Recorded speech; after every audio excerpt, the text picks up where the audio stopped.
Walking past the administrative building where they were given their bracelets, Ayaka wondered where they'd be going. As you requested, I'll be taking you to where you can get food, Darlina said. Is it far? Kawa asked, looking around. Ayaka was wondering the same thing. With how large the Adventurers Guild was, a lot of the structures seemed to be spaced out. Nodding, Darlina said, It's a bit of a walk. Compared to the portals, this place could also be used for those that are higher level. Just like the portal area, there were lights to help illuminate the paths.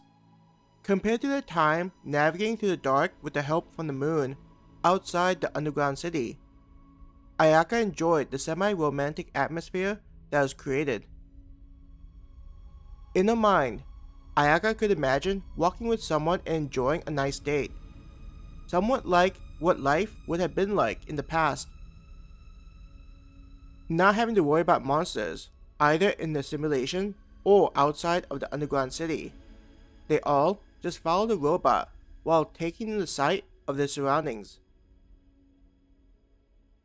Just like Darlina had said, the distance was quite far. They chatted about idle things.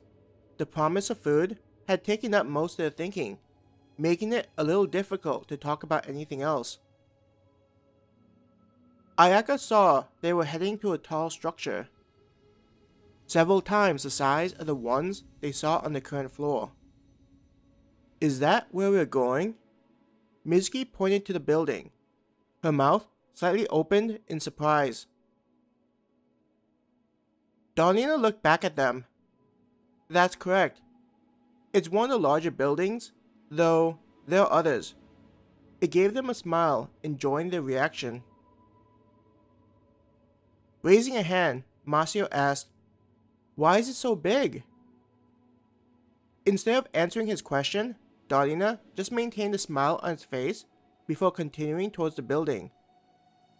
The closer they got to it, the more impressive it looked. It was hard to distinguish between the floors due to the outside being only glass, and every floor was lit.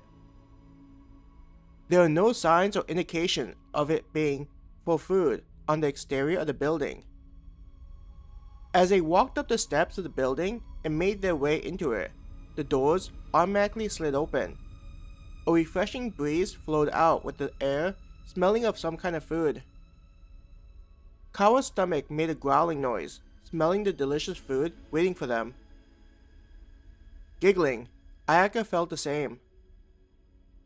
The interior of the first floor was open, with the ceiling likely being several floors of space. Ayaka tilted her head back to gaze at everything.